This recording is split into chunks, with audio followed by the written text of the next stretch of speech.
Look at our. Congratulations, Jonathan.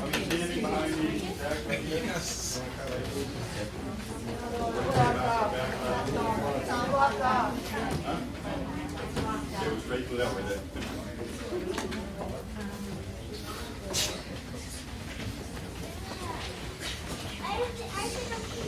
I apologize. I guess Mr. Deppie knows how to throw a party. So, But not where to throw it. But not where to throw it. yeah, exactly.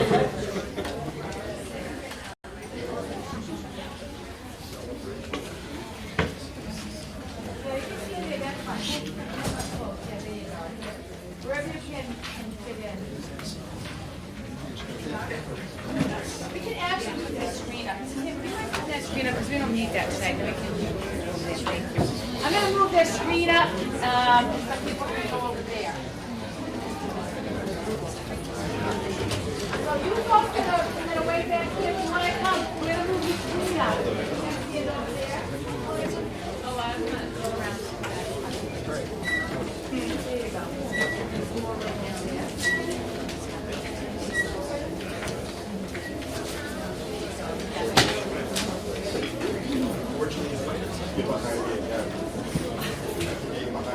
That's fortunate. If it was like Reds. I wouldn't see you. How you doing?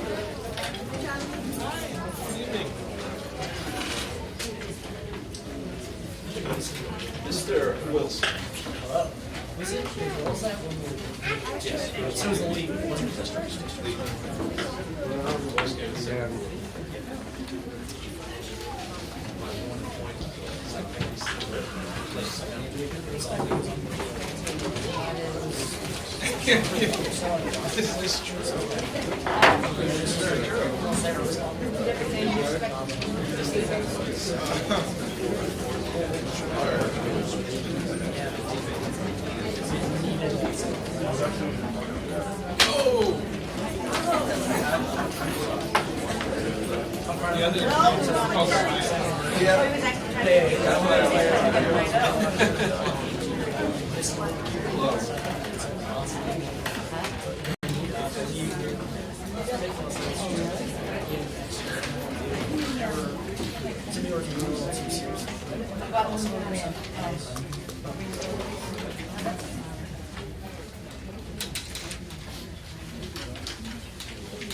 Rocco, you good?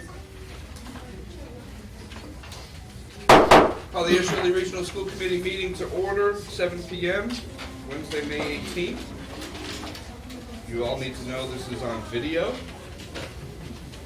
Welcome. We first roll call attendance at the meeting. Mr. DeFord? Present. Mr. Rishus? Present. Mr. Gleason? Here. Mr. Quinty? Present. And the chair, Mr. Kelly, I am here. Please rise for the pledge.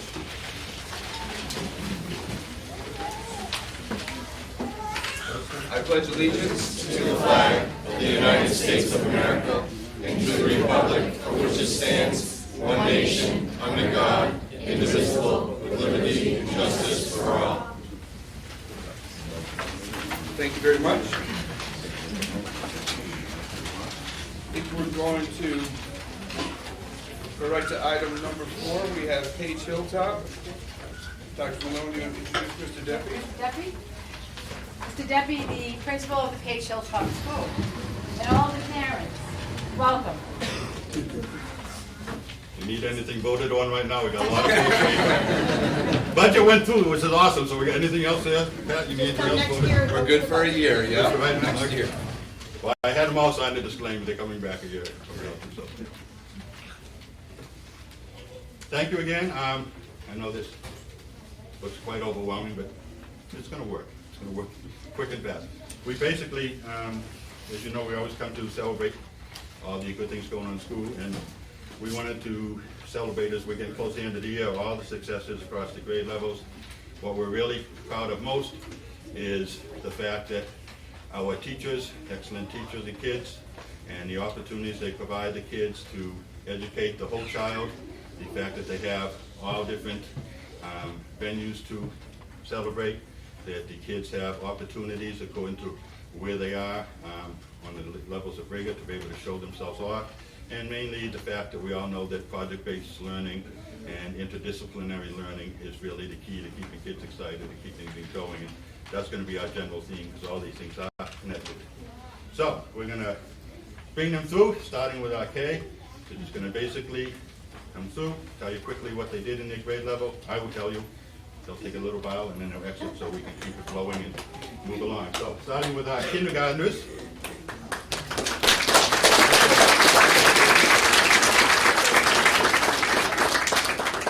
So they've been studying about Eric Carle, the children's author, and they've been studying their science and math as they get ready for first grade, and some of them have some of their projects right there for that. So thank you to our kindergartners. Mrs. Lewis, they can come here and face that way. Okay. They face their parents in the Go camera. over to Mr. Kelly, see him? We won't Go see take him, offense. And then turn around and face him.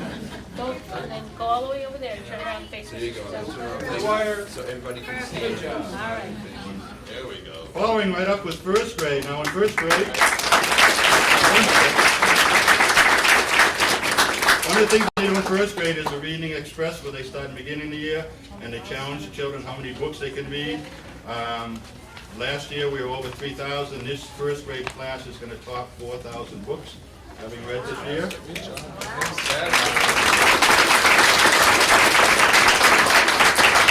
They've also been working on animal habitats, and they ran a museum, and I know superintendent saw it, and one of the things we're going to see here too, that with all the project-based learning that the kids do, we're also teaching them how to be public speakers and how to present and to learn. So it's a lot of vocabulary, writing, all kinds of interdisciplinary work in there, so thank you, first grade. Moving on to second grade, they do a wax museum.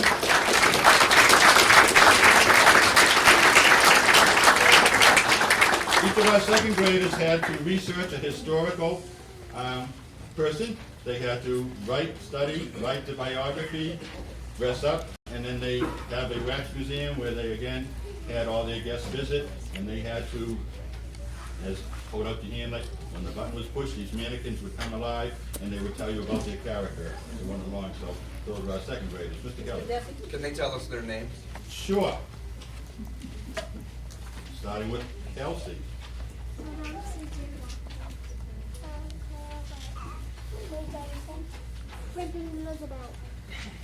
First grade? First grade, can you say nice and loud, because that camera's recording you. Say your names.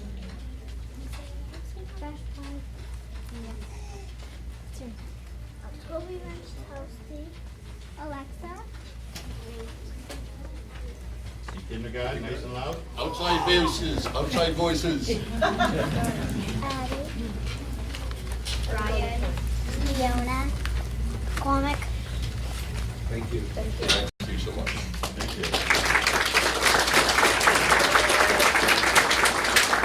Now in third grade, we move up and we do twice a year, we do Character Matters plays, the 2 different themes.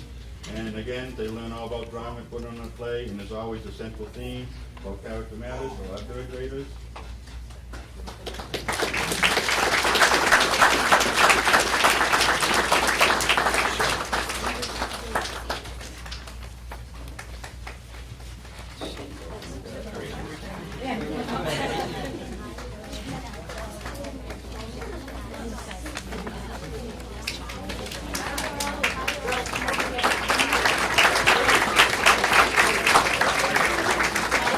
Coming this spring, Miss Arsenault and Miss Tessier's class will be doing a play about the Fairy Tale Advice Council.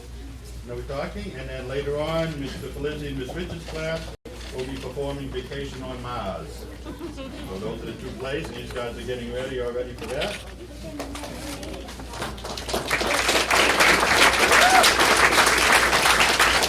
And in 5th grade, they move up, and as part of the study, part of their curriculum is studying colonial America, and they do what's called Colonial University, 5th graders.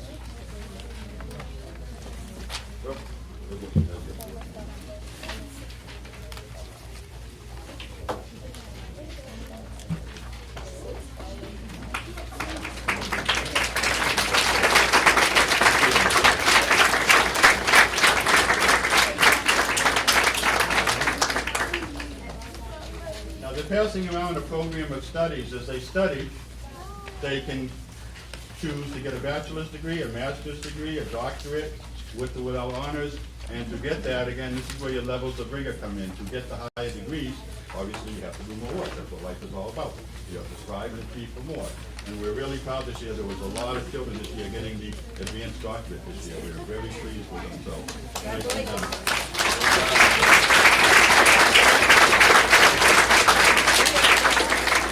And our fourth graders, fifth grade, will also stand out. You know, you got the banking stuff? That's it over here. Yeah, not your phone. Anyway, so we have two pictures, so really pleased. We've been starting the past couple of years now, 4th and 5th grade. We've had a great collaboration with North Middlesex Savings Bank. And they run a program that's really taught the children all about real-life banking. I know some of you, Michelle was there one year, I know some of you have worked it, some of your parents have worked it and volunteered. Teaching children all about checking accounts and banking and the fact that an ATM just isn't a magic thing that spits out money. And also teaching kids how to careers, how to get housing, how to get their degrees to make a thing, how to make choices, and the kids are really some great choices. One of our kids 1 year sort of ran out of money and immediately went to the loan office and started asking for money. Heard what the word collateral was and said, oh, what's that? So, very good. So, we're going to ask you guys to quietly now exit to the side with Mrs. Lewis while we bring in another group. If you're a second group of that.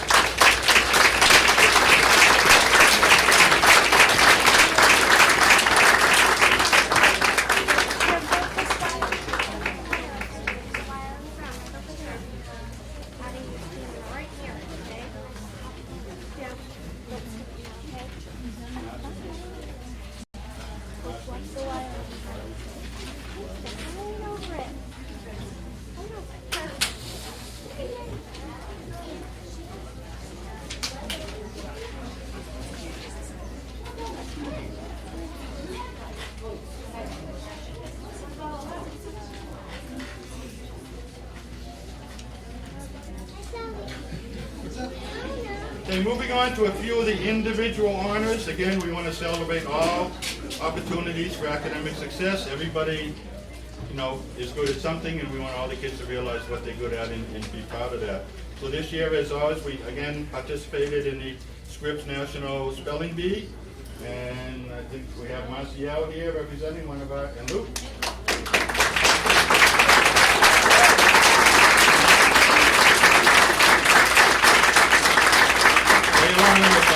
A very tough competition and did very well. So why don't you guys shift over there for a minute. Geography Bee, we also participate in National Geographic Society's Geography Bee. And our champion this year is Seth Valley.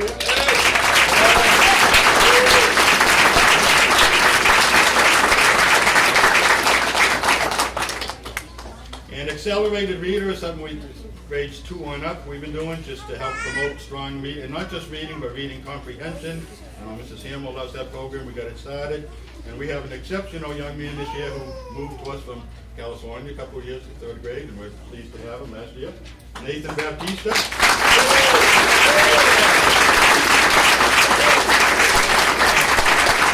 Nathan, if you understand, what they have to do is they have to read books, and then they test out on the computer, and they have certain goals and points. Nathan is blowing away school records in California here. In 3rd quarter alone, he scored 350 points, which is just off the chart.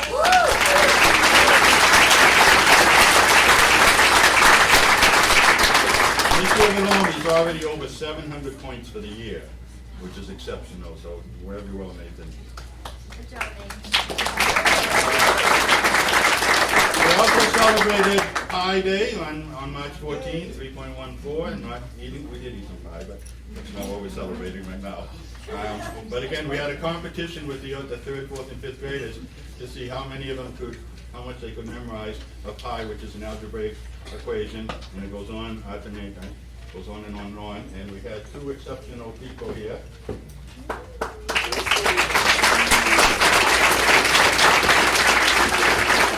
my right here in the photo, Stephanie Santos, 4th grade champion, could, in 4 minutes time, go pi out to 99 digits.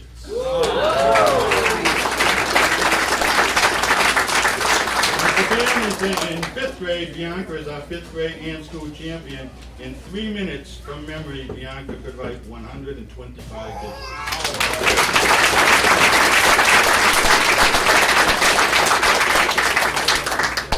And we just this past weekend competed for our 3rd year in the Merrimack Math Tournament. We've been working all year. This is great. There was about 26 teams from different schools. It was hosted by Burlington. We love it. It's a great competition for children. They compete on teams of 5. We had 2 teams that went down. They do an individual competition, math solving, and they get points for how many they can solve. And then they do a team competition after that.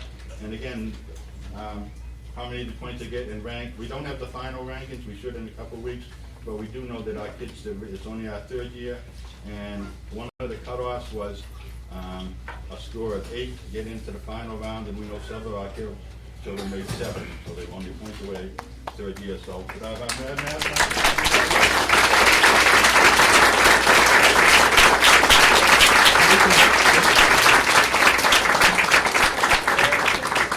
Look at the camera. And I highlight Mrs. Paula Gravel, our health teacher, and also our mathan, who has been working with the kids most of the year, coaching them after school. We look forward to that next year. I will share these. You don't want to do it now. We're not going to challenge you on TV in front of everybody. But this is a sample of what they had to do. 20 minutes time. This was the team competition they had to achieve in 20 minutes. So.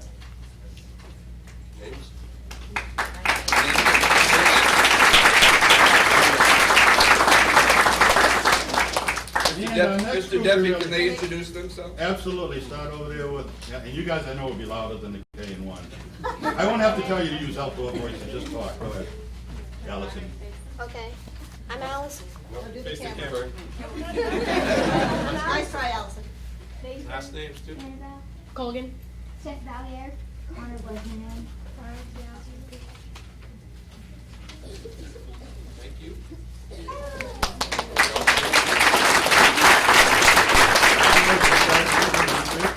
Nathan, did you just pre-announce first and last name? I am Luke Logan. Macy Aldelion. Nathan.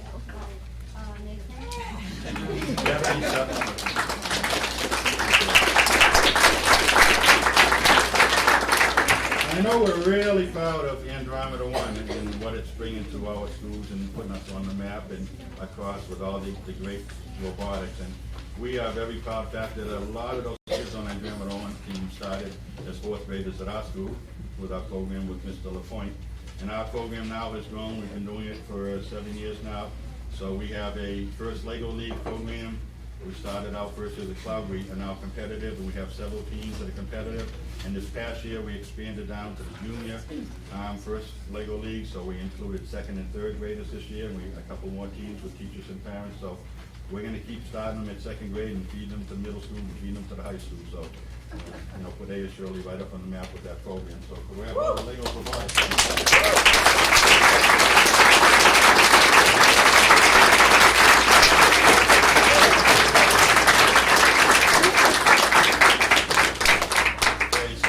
Ben, on your end, nice and loud, look at the camera, first and last name. My name is Ben Button. I am in 5th grade.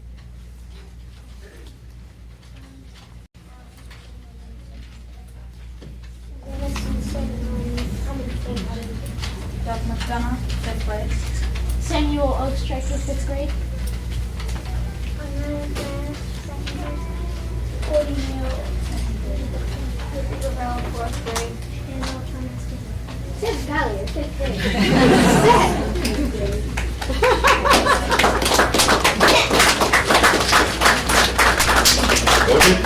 Mrs. Squicks, 4th grade.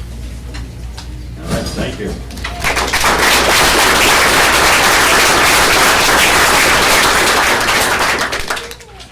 And now we'll switch back down. Now we have Janice Floyd.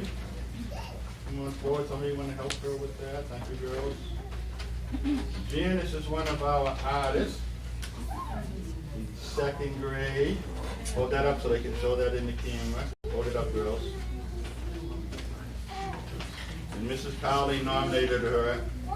And we want to say not just for the great artwork, but again, this is a great collaboration that we have. Mrs. Cowley, our art teacher, 4 times a year, each quarter, she assembles and puts together all our beautiful artwork, and it goes down to North Middlesex Bank, and it sits in the bank so people can see it all the time and show off, and Janice was one of the ones that did a nice job.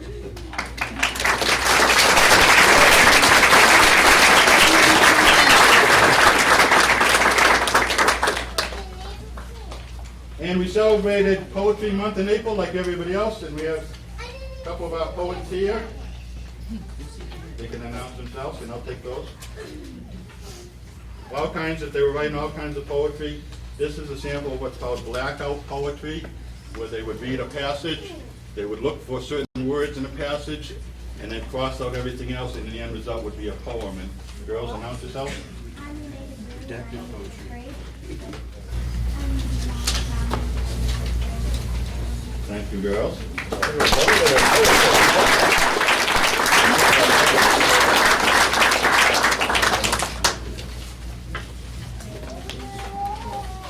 And lastly, we want to bring in, there's some crossovers here.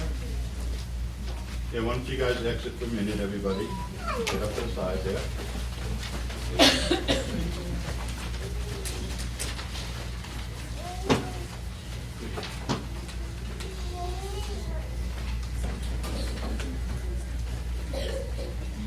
We started. Our Panther Leadership Team, which is our version of a student council, started 8 years ago. We started with 17 students in 4th and 5th this year. This year we are at 52 students. Their job, they have to be part of it, they have to submit an application with goals as to why they want to be, what they want to do to make the school better. It has to be signed off by their parents and their teacher. And throughout the course year, myself, Mrs. Dolan, Mrs. Lewis who run it, they're constantly checked that they have to stay in good academic standing, they have to keep good attendance, they have to make good choices on the bus and otherwise. And their whole job is just to do community service, to develop things to make our school culture more positive. They work with the senior citizens, they work with the younger kids, they've worked with all kinds of programs, and I'm very, very proud of them. And let's have our PLT members.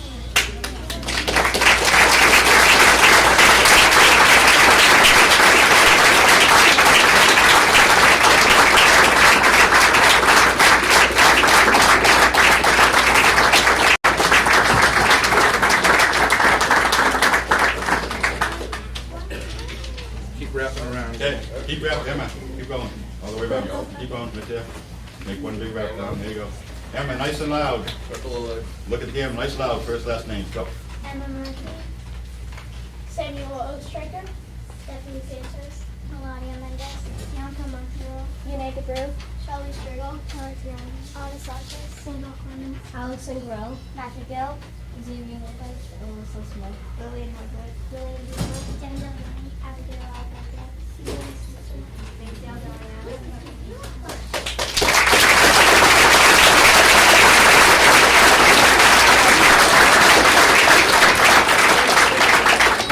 We'll be hosting a car wash Saturday, June 4th.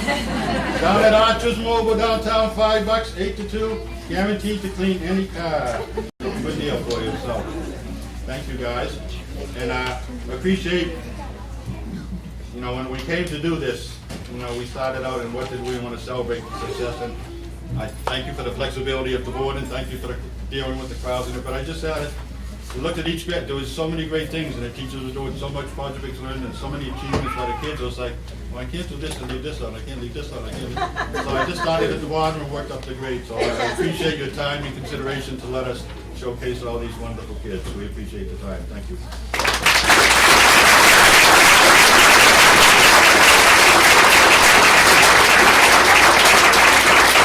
And you guys, turn that way for a minute. Because all these people right here sitting on these tables are the people, we talk about our group being volunteerism to make things better. All of these people, and Mr. Plunkett, Dr. Malone, Mr. Sandwell, some of them, they volunteer hundreds and hundreds of hours to make our schools better and to keep them going, so let's thank them too.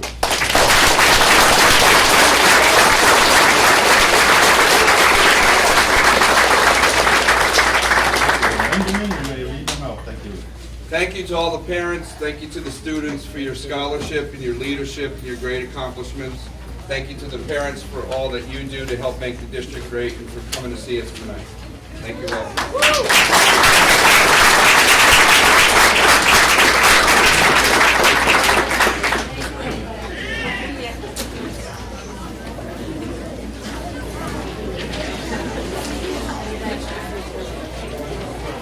You all will understand. Start off.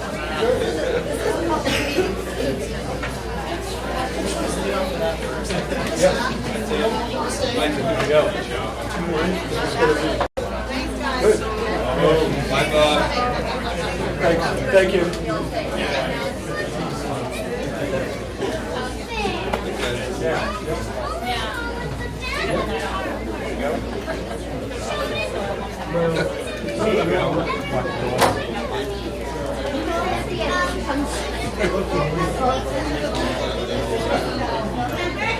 At the high school, it's the same picture.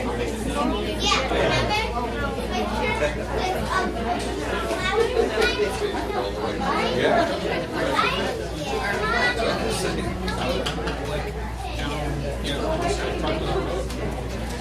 She didn't see the picture. Thank you. Thank you for coming. Thank you. I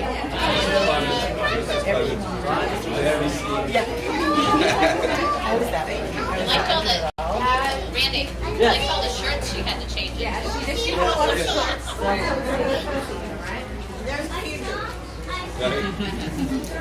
Couple more years.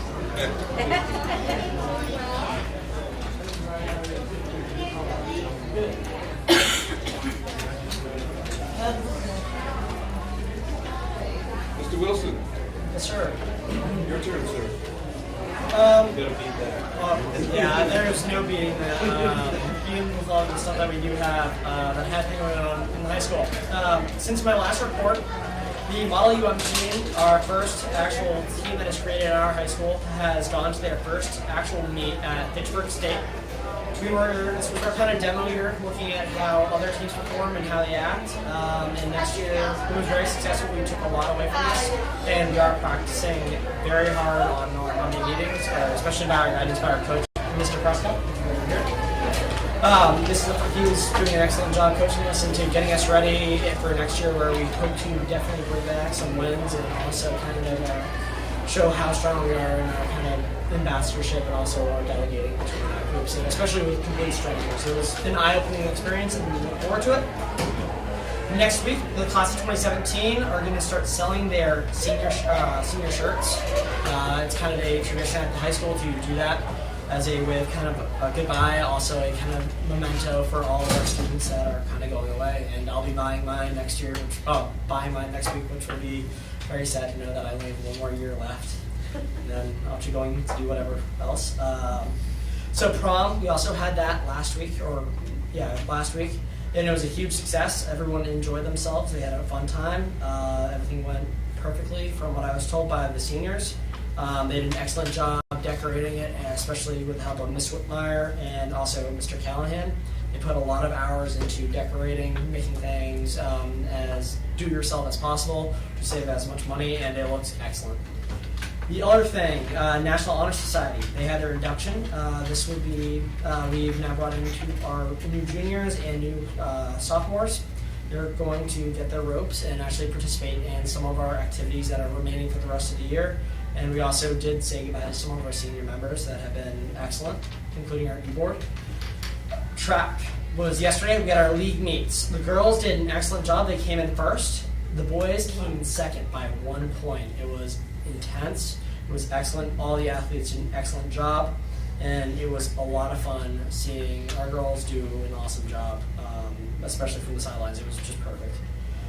Scene study on Friday, this Friday. Mr. Robson, the gentleman right over here, his scene study class will be holding a play at 7 o'clock at the high school. It is, we thought there were black widows everywhere. It is at 7 o'clock. We are looking forward to it. And student council is actually helping out with some of the activities for it. And we are very excited to see that.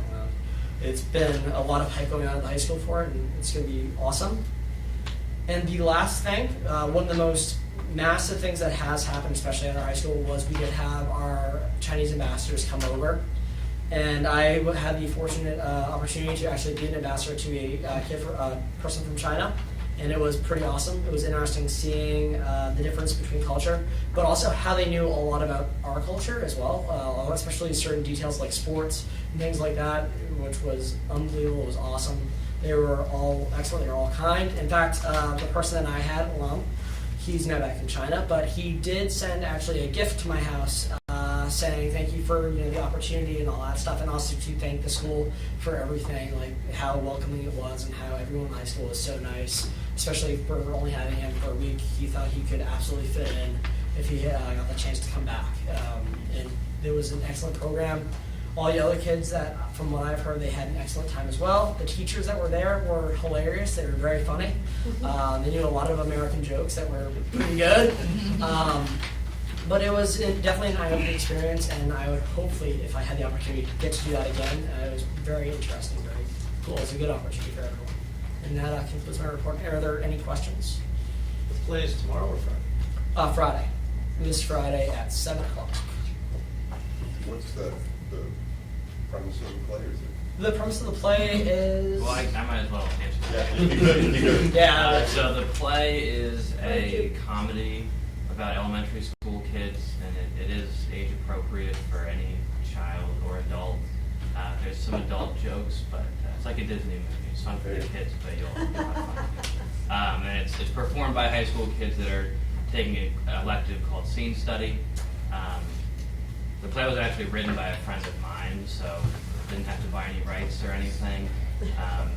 It's been performed once at a college, and now it's going to be performed at the high school. Just one night only this Friday. What's the name? Sorry? What's the name? Black Spiders? The name of the play is We Thought There Were Black Widows Everywhere. Cool.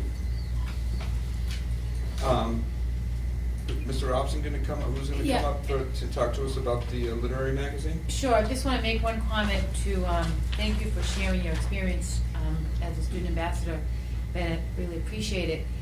The students did fill a survey out that was administered by Knowledge Link, who was the organizer of the trip, and we just got the results of the survey, and they gave A.S. Shirley Regional High School really high marks, hundreds, 90s, and it was a quite extensive survey, so I'll share it with the committee next time. So they too enjoyed themselves and had a really good, positive experience, and brought a lot of energy to the school.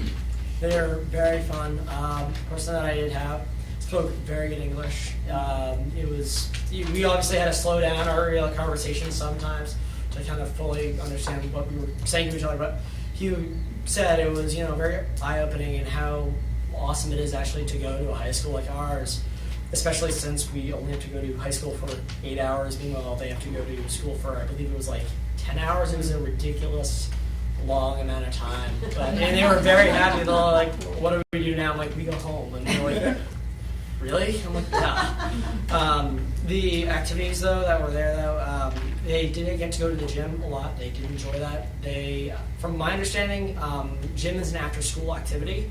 It stretches away from academics, so they were very interested in actually spending time with Mr. Lamro, doing archery and other things like that.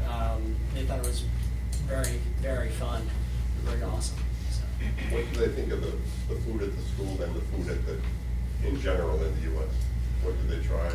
So it's actually very interesting you should bring that up. So we had chicken patties one day, and they were the person that I had, he was using a fork and knife to kind of cut her. So he was like, this doesn't make sense. How do you actually use it? I'm like, you just use your hands. And he's just like kidding me. I'm like, no, you just use your hands. Yeah, he's like, oh. Also, ketchup is very different from what I've been told. He was very. He thought it was very good. I guess. I gave it him More sugar. More sugar in our He's very shy. He's like, this is awesome. I'm like, it's ketchup. And it was, and also one of the teachers was there. He was like, this is also excellent as well. Like, once again, it's just ketchup. We have it all the time. But. Other than that, though, he said it was very good, though. The food was good. It was decent. They did get to go to Boston, to the North End, and go to some of the restaurants there. So we're competing there, but it's like Gina's Pizzeria, I guess, was doing better than our pizza, I guess. But it is what it is. But yeah, other than that, they enjoyed it though. Good. Great, thank you, Ben. Was Thank this you. group associated with our international student program? or Yes, is it different? yes, Same. Cambridge International, yeah, they are. Knowledge Link is the manager of the host families, so it's a subsidiary of Cambridge Network. So they work with host families and, which they did a really good job, and then they oversee the students, provide oversight while the students are with us, and visited the school a few times a week, and again, I think Mr. Barger and the staff at the high school and the students, because they welcomed the students with open arms, and the week went by pretty smoothly. We did get some feedback, which we always want to get feedback, and one of the things from the teachers, when I was asking, they said, wow, they were kind of on their phones a lot, because, you know, they can't be on their phones in their country. So I know that Melissa Wan, who organized it, gave us accolades for our orientation, said it was probably one of the best she's seen and experienced. And so, as we spoke to Mr. Varga, you know, when they come next time, we all learn they have to follow the rules. And I guess Siri wants to talk to you. Did anyone answer my question? Sorry about that. So, you know, so feedback is always good to improve next time. So, and then one of the students suggested that we survey both our students and the Chinese students for interest and try to match them, their interests, which is another good suggestion. So this is like a trial run for ones who might want to come back for the international program? Well, yeah, some students may want to come that we hear. I was going to report my comments now since we're on the topic. We do have 3 students right now that will be coming with us full-time next year. Fantastic. Yeah. When did they get here? You When will they get here? Yeah.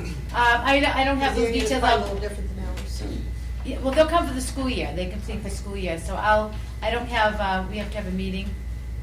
Mr. Varga and I will set up a meeting with Lauren Salvo, who is the rep from Cambridge Link, and get those details. But they'll be here for the start of school because they need to complete the school year. Okay.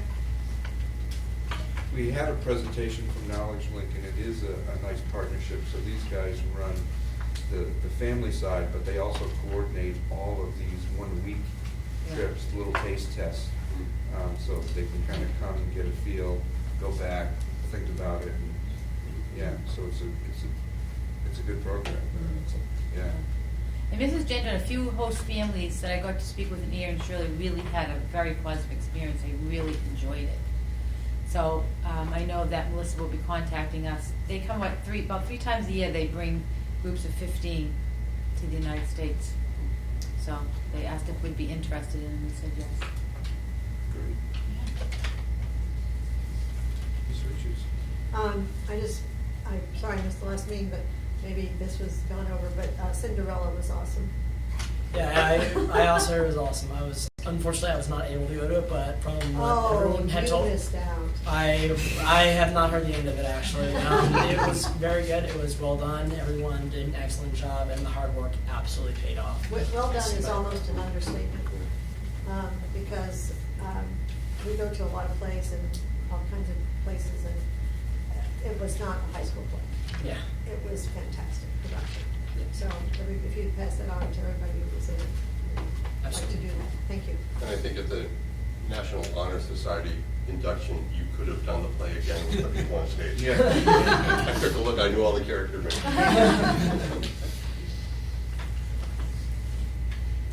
All right, not on our agenda, but we'll take under number 11, Mr. Robson. Yeah, Mr. Varga, you want to introduce, or? Come on. I just want to spend a minute and introduce this group, if I may. Brittany.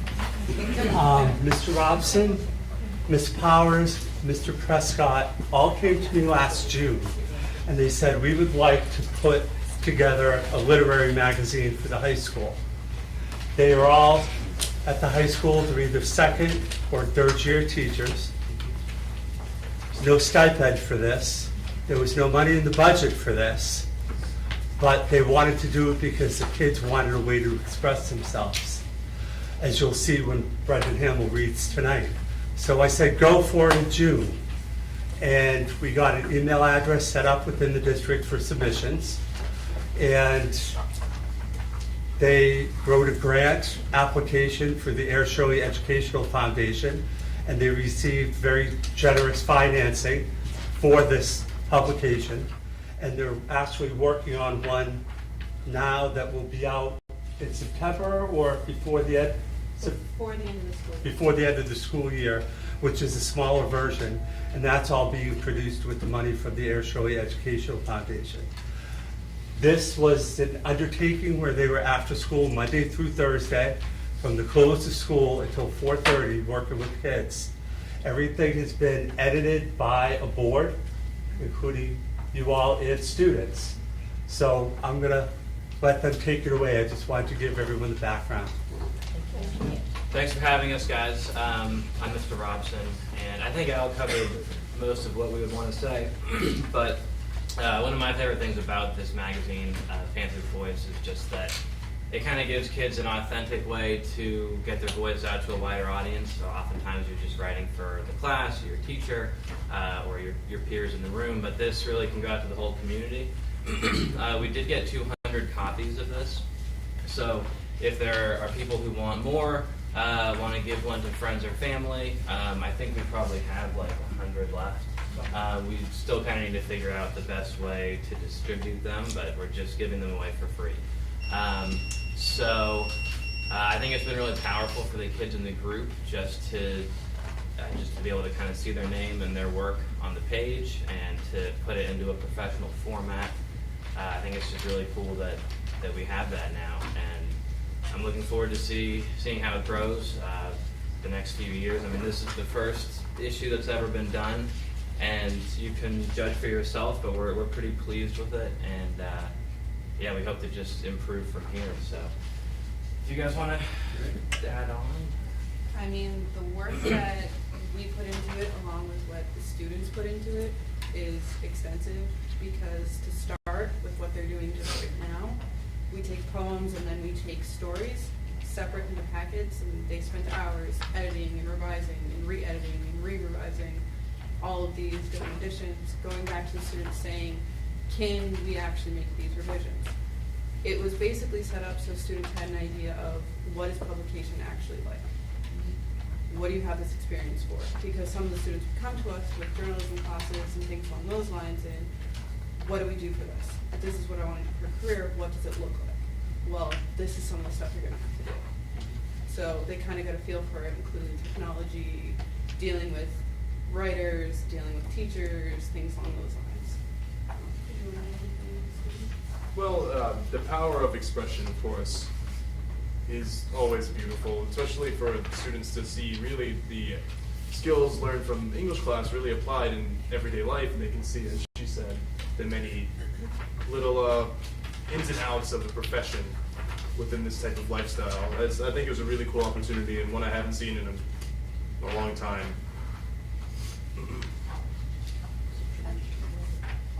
I'm going to make a couple comments. So, Mr. Robson, when did you speak to me about a vision? Was it last year? It would have been last June, I think, was when we started talking about it. I was over in the commons area, and he came and said to me, this is something he was really interested in doing. And I said, wow, what a great idea. As I wrote and thanked them all in an email and invited them here, English is near and dear to my heart, being a former English teacher. So you reached your goal, and congratulations to all of you. It's a great, I think it's a great start. I think it's fabulous. And the works and the students are great. The poem, Owen Carpenter's poem, Hero of Flowers, published in another publication that's in here for you to see as well. And the artwork. So when the artwork, how did you coordinate the artwork with the literary pieces? So, I have a background in graphic design from a previous life, I guess. You only look 10.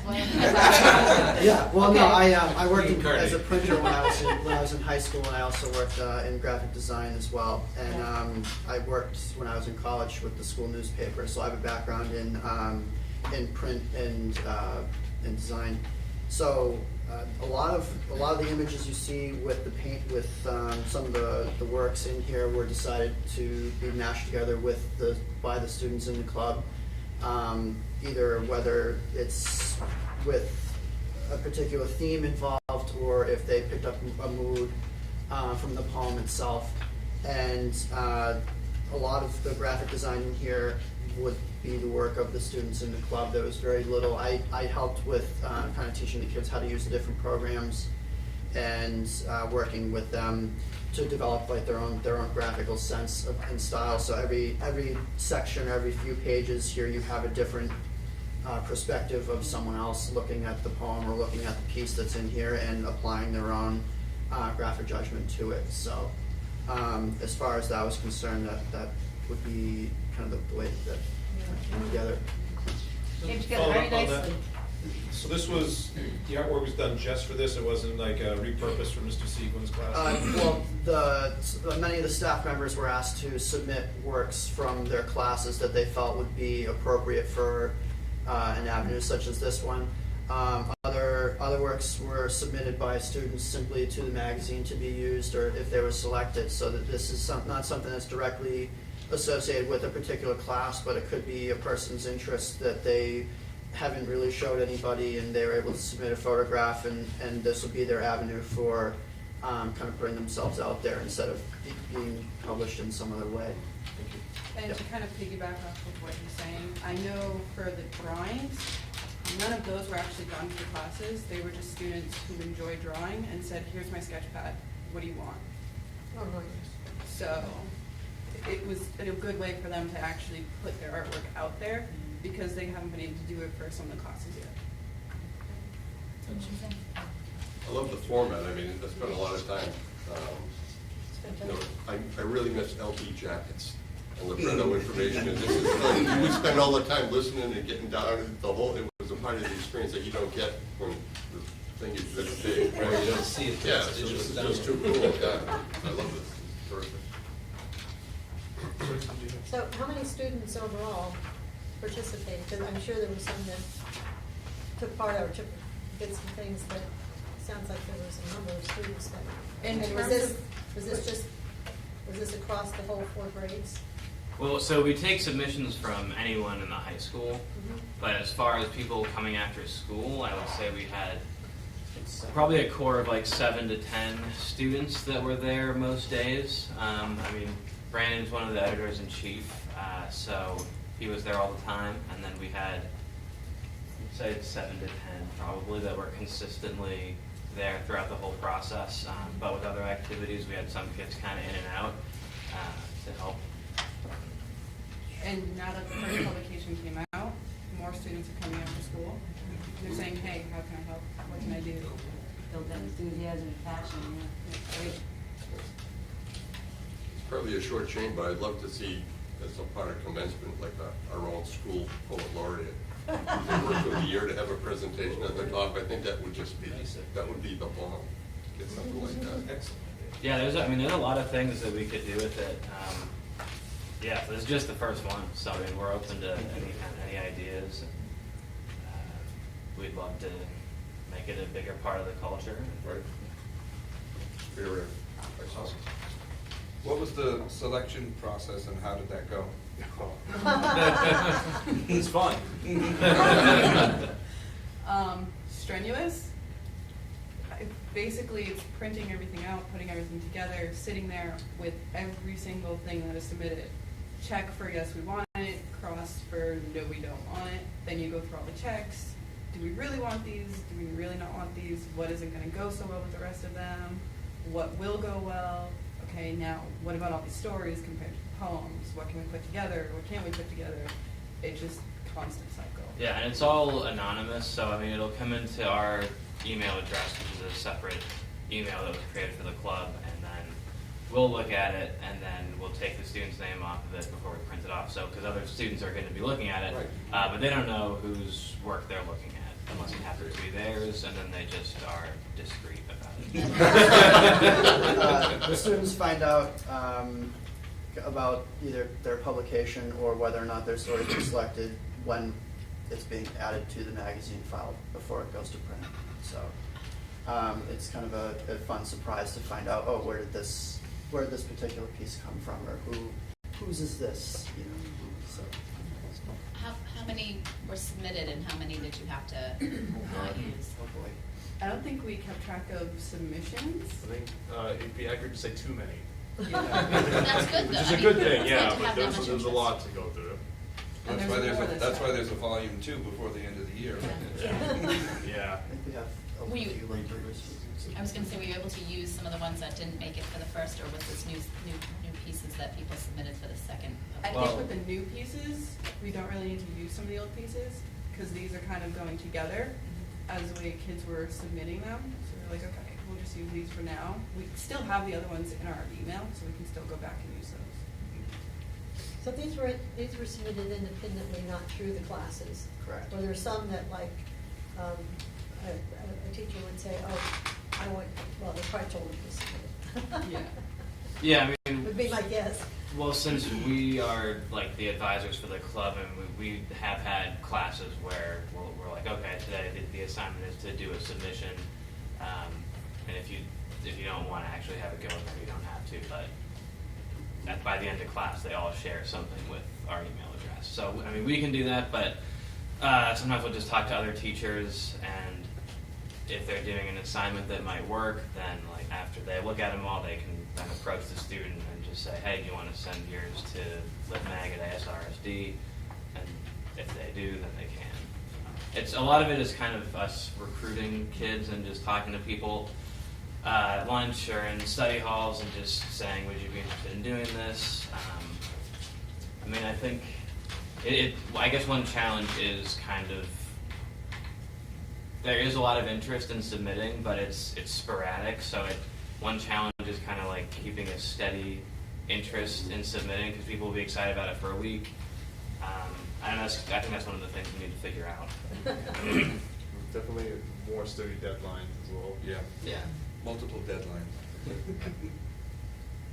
I think that the one amazing thing about this is just it really inspires confidence in a lot of the students, which I imagine a lot of quieter kids would submit to this, and they probably didn't think they would be able to ever share their ideas and thoughts with others around them. And I feel like this is a great vessel to do so. I really appreciate this magazine and everyone who submitted to it. What year are you in, Brandon? I'm a senior. Your plans for next year? I'm going to UMass Amherst, and I'm going to major in communications. There you go. Could I just add, for the first edition, the look of this is incredibly professional. Everything about it, from the cover, the artwork on the cover, to the variety of fonts and the way you've organized the sequence of writing within it, really well done, and for no pay, so kudos to all of you. Thank you. Thank you very much. Well, I really appreciate Did you want to taking read? the time out Did you want to tonight. read something? Would you guys like to hear a passage? Yes, please. Sure. All right, I'm going to read A Funeral for the Flowers by Owen Carpenter. A flower will wilt, just like any day, or any pain. The silence of a flower is matched only by the curtains of another day. The pedestal will falter, just like you will falter, just like we will falter. Pistol upon pistol upon pistol. The darkness is overthrown by the ovary of time. A bloom with the life of another moment. Our repose comes to an end. Our expiration expires. The filament of life is the fact that we all wake up from the sleep. And once again, we depart from the departed to come again, like the solitary flower on the return of the day so warm. Okay, that is just a taste.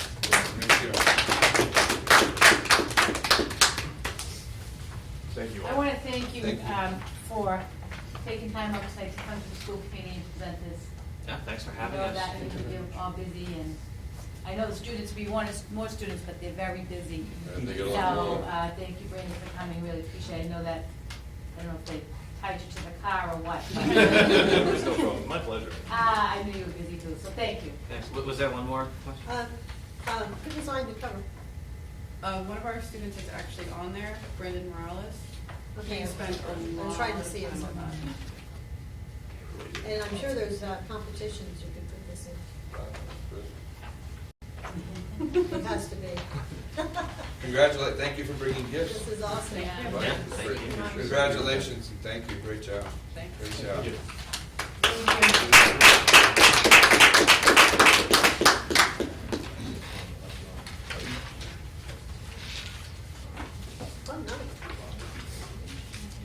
All right, I'll entertain a motion to approve the minutes for regular session May 3rd for release. So moved. Second. Discussion. Seeing none, all those in favor? Aye. Aye. Opposed? None. Moved. Entertain a motion to approve the executive session minutes May 3rd, not yet for release. So moved. Second. Discussion. Seeing none, all those in favor? Aye. Aye. Opposed? No. 2 abstentions. Dr. Malone. Joyce and Jim and Michelle, please. Thank you, Mr. Walker. Thank you. Thank you, Mr. Thanks. Thank you, Mr. Varga. This should be in your Google file. Yeah. Okay. Under teaching and learning. Thank you. We, with a group of other districts, we were awarded a grant called Title IIB, Massachusetts Mathematics and Science Partnership, acronym MMSP. It's a 2-year grant, and I'm going to let Mary Beth talk about it. She worked with the other districts to bring this grant to fruition. Well, we're very excited about this opportunity for our teachers. We partnered with 8 other school districts in central Massachusetts in our application. It was required of us as a district. We were unable on our own to apply because the grant is intended for what's considered high needs districts, largely urban districts. And so I reached out to a couple of colleagues who are in similar roles, either assistant superintendents or curriculum directors in central Massachusetts, and said, could we begin to put our heads together and file a joint application? So together with Ashburnham Westminster Regional, Berlin Boylston Regional, Fitchburg, Hudson, Leicester, Leominster, Narragansett Regional, and Neshoba Regional School District, we worked on this grant application to secure, it's over a 2-year period. In year 1, we secured $60,200 to hire WPI to offer a graduate level course for our secondary science teachers, and in conversation we pulled in teachers in grade 5 as well. So we have new science standards that were adopted recently in 2016. And we started off by looking at trends and data across the last several years across all 9 districts. So it was a little bit tricky to write, technically speaking. At times it felt like we were herding cats across 9 districts. But we came up with commonality in terms of the new standards and zeroed in on the physical sciences, and in particular matter and energy. And one of the new practice standards, which is similar to a focus on the behaviors that we'd expect to see kids exhibiting in a science classroom. So one of those behaviors, there are 9 practice standards. The one that we selected to tie into this course is called modeling. So the best way to describe modeling, Fred passed out a sheet, a math problem worksheet. If you were to tackle one of those problems and you came up with a strategy that had some kind of a graphic or a visual as a strategy to help you solve the problem, then you are practicing using modeling in the science world. And so together we needed to map out the trends we saw in the data, the commonality, the goals that we had hoped to accomplish, partner with a higher ed institution. We had reached out to Fitchburg State, Worcester State, and the NWPI stepped forward and said they'd be glad to partner with us. So we are offering a 3-credit course that will begin the last week in June, 4 days in June. The grant required 45 hours of high-quality, intense professional development with 24 hours of follow-up subsequent to the 4 days in June. So the participants will also be required to attend 2 Saturdays. The group will, through consensus, determine those dates. And then we will have 2 more dates in the fall with some substitute coverage for the teachers who are participating to actually come together and share some of their work that can be distributed across all districts. So for example, one of our goals within the grant is to develop a new form of assessment other than a paper and pencil multiple choice test, where kids are actually demonstrating their knowledge within the physical sciences by creating something or demonstrating performance that would be assessed through a rubric, for example. And so the grant monies from this school year will cover the cost of the tuition. So we have, across the 9 districts in terms of recruiting, we're still filling, we've got the optimally speaking, we'll have 41 slots to fill, which is kind of a lofty ideal given that it's after school gets out in June. And so each of the 9 districts is starting with 4 slots. We have already filled 3 of our 4. And then the 9 curriculum leaders will meet again and take a look at who needs more than 4, who is unable to fill 4. We'll do a little horse trading and see if we can fill this course. And so we're off to a great start. Teachers will receive a stipend, and the majority of the stipend will go towards paying that graduate cost, which WPI has greatly reduced for us, $900 for 3 credits, and they typically charge several $1,000s. So we will keep you posted in terms of the progress here. We hope that it will do a couple of things. Not only will they have an opportunity to participate in high quality professional development, but one of our ideals in formatting this new alliance is some kind of a professional network for secondary science teachers that would exist beyond the period of time that they're actually in the course at WPI.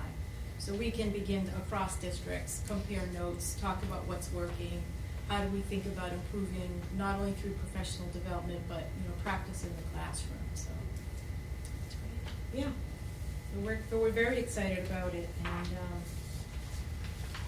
we think it's a wonderful opportunity for our teachers. And in conversation with the other districts, we're all dealing with similar situations, budget cuts and the need to find high-quality professional development providers, PD that's sustained over time. So we're thankful to the state for this opportunity. And if we get some of the results that we're looking for, then there will be an additional $30,000 granted in year 2. So in total, we could be looking at $94,000 in support of secondary science. So you have 3 positions that have been filled so far? I have secured interest in writing. They actually had to click on a registration link that went straight to WPI from 1 5th grade teacher, 1 8th grade teacher, and our high school physics teacher. So the invitation went to all science educators, grades 5 and up, also to special educators and ESL teachers who are also considered to be possible participants. So I will do a little bit more behind the scenes recruiting and see if we can fill that 4th slot. So this is just an overall approach to science without stressing any discipline within this. Well, I mean, how are they breaking it down? I mean, it seems like it's a pretty big egg. It's within the physical science strand. Okay, so it's in physical science. Right. Because otherwise you'd never get down to the. But you're right, the to application, the modeling or anything. the practice of modeling can go across several strands, but in this one in particular, we're going to look at the physical sciences, energy and matter, and then the modeling, examples of modeling that teachers could use as instructional practices for kids, and then kids ultimately building their own models, their own physical models or visual models. Yeah, is there language in the grant that drills it down to the end user group in terms of objectives or metrics? Yes, student outcomes. Yeah. In term, Yeah. we began to, we felt, we did talk about that, but we didn't articulate it in the grant, given that it's just right now a 1-year time frame. And that was with some consultation from the science department chair at WPI, understanding that's what we hope to see, the change in student performance, but she really felt strongly that in 1 year's worth of time, you may not get evidence, in terms of writing a SMART goal with a student outcome. Right. So we did back away from that a little bit. But for year 2, for funding for year 2, you do have to demonstrate progress. So there will be the grantees will have to demonstrate to the state progress, and how do you measure that progress to get a second year award. And what was, I know it's only, what's the total amount of the grant? So year one, year two, gets divvied up in half right away, right? Yeah, right now, year one has been approved and secured at $60,200. Although we did have to construct a budget across 2 years, at this point, the award is for $60,200.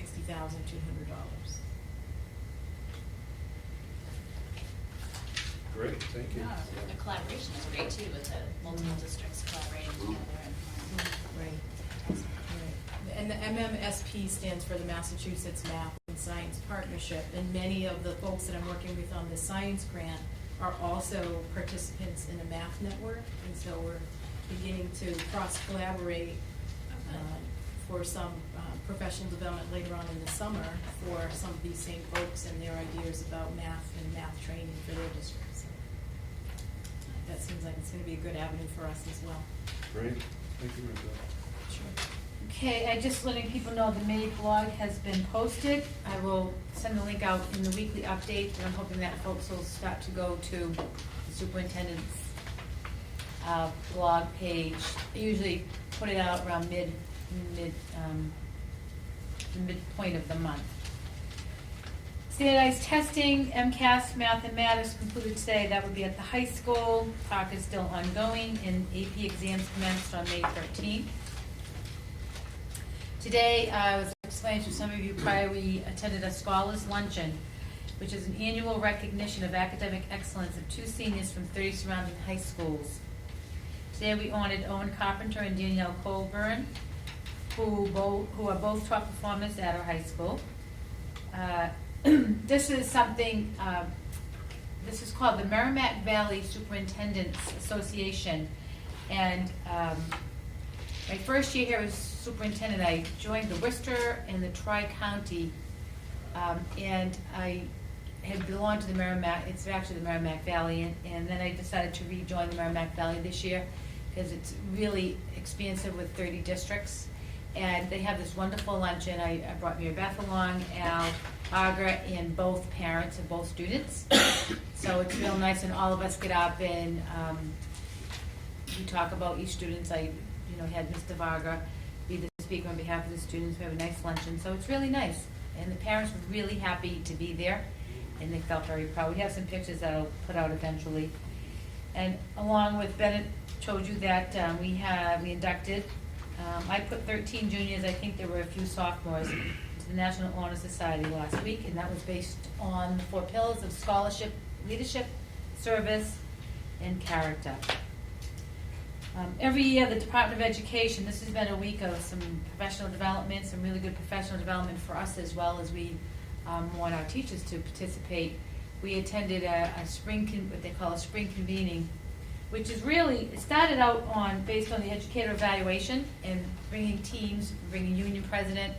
So Mr. Tully came with us, and it would be principals, superintendent.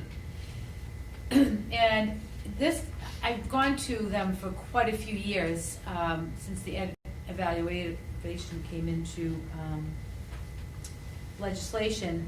This year was probably the best, and I think it was the best because it was really facilitated by teachers and districts, and it was the work of teachers collaborating across the Commonwealth on certain programs and initiatives, and then presenting their best practices to other districts so that we can replicate and we can bring the same quality type of programming and high quality instruction. And the theme of the workshop was expanding opportunities for every student, every educator, every school. It was all about equity for each and every student. So the last time, a couple weeks ago, I glazed over the personnel updates, and I thought about it on the way home. So I've repeated and added a few. So Mr. Varga has been appointed principal of A.S. Shirley Regional High School. We had conducted a few interviews, the big interview team. So congratulations to Mr. Varga, his staff, and students. Cindy Martineau, who was in payroll, she left the district on Friday, May 6th. She became an HR director in North Middlesex. So that was something, that was one of her goals that she had set, and so we wish her well. Pauline O'Neill, who is the food service manager at the high school, she left the district on April 14th to assume a position in banking. She has an MBA. So Bernard Senecal, the custodian for Laura White, will retire on June 30th. And Edo Trude Stacy, the PH kitchen manager, she's going to retire on June 3rd. And Bob Watson, director of facilities, is going to retire on June 30th.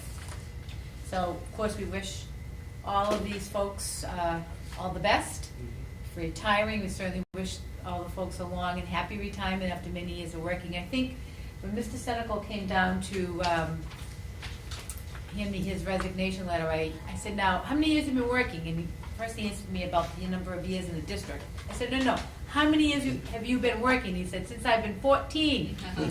That's a long time to be working, so. How many years did he have in the district? And what was it, like 15? 15. Yeah. Yeah, 15. So, And Adel's been here longer than that. she's been here a long time. 30 some odd. Yeah. I think 34. Yeah. She really struggled with it. She's retired, then she wasn't, and she wasn't over the last few years. Because it's hard, and people that you talk to say they really struggle with that decision. But, high school project. The goal is to start spreading the loom this week. So the holdup was at a school building committee meeting. One of the members had suggested that we could purchase loom at a lower price than what had been given to Consigli, and after a delay of 2 to 3 weeks, what we found out was that particular loom does not meet the specs. So if we were to use that and we had any difficulties or grass wasn't growing, we have no recourse. We are not covered under the warranty. Because I also said to Bill, I said, Bill, what is our watering plan? Because we don't have an irrigation system over there. So every Tuesday we have a conference call, and they assured me that they have a 90-day plan, and they will be watering every 2 days. And so, of course, we will be checking that closely to make sure if we have any warm weather. Because grass seed is not going to germinate and grow without water. And we know that. Is that every 2 days? Once you don't want it This to. summer? Yeah, yes, For a month? every 2 days for 90 days. For 90 days. I said every day, and they said, well, I don't know about every day, but they said it should be around every 2 days. So 'cause that's really important. So I think tomorrow they're starting to bring in the loom. So. Who monitors for the depth that's deposited? I don't know what the spec is, roll for 5 inches. You don't happen to know what's on the plan? We ended up at 3. At 3? Yeah. Or went from 6 to 4. We cut it 2. So I think it's 4. That was about 5 years ago. Yeah. And also, we got Bill Plunkett to water every day, because he lives close to us. I was ready to send some more hardware to start buying all those irrigation hoses and start thinking, how are we going to do this? We There's can some do it. Facebook critics from the neighborhood, maybe they could help us out. Yeah. Yeah. Yeah, well, we want to get on it because the weeds are starting to grow, and of course, when the weather gets warmer, the weeds grow quickly. So, anything else you want to add, Bill, on the high school project? There's also a drain pipe that's going to be repaired over on that hill on the side of the tennis courts. That will be done when they resurface where the old access road. When they fix that area, they'll be replacing that drain pipe in there. The next item I have in here is point of sale, and I think I brought it to the committee, and at least I hope I did, but all 4 schools, we're going to be adding that point of sale next school year, so it'll be an electronic payment system for students. Yeah, everybody's been waiting for it, I know, because right now we use the old card system, so Mr. Smith, our food service director, he's been working on that, so we're really proud of his work and really happy that this will come to fruition. So it's an automated payment system which enables parents to electronically prepay lunch, and students will use a prepaid card to purchase their meals. And if you go down to the bullets and key features, so ability to access and monitor children's accounts and add lunch money electronically, Cashiers can see at the point of sale student allergies or any diet modification to make sure your meal choices are safe. There's anonymity for children who get free and reduced lunch, so everybody's the same. You have a card and you swipe it through. Streamline cash processes so lines move faster and children have more time to enjoy their meal. And updating electronic low balance alerts and recurring payment options. So we're really excited about it, and we'll have it in place at the start of the next school year. Just how does it work with the elementary kids? It seems they get a card too, and or does the teacher like collect it at the end of the day? It's just curious because I know my son, and if I gave him a card, I don't know if I'd see it at the end of the day. They usually, the lunch cards now stay in the cafeteria. cafeteria. They come get it out of the bin, and then they bring it, they get their food, they give it to one of the cashiers, and then they leave it there with them.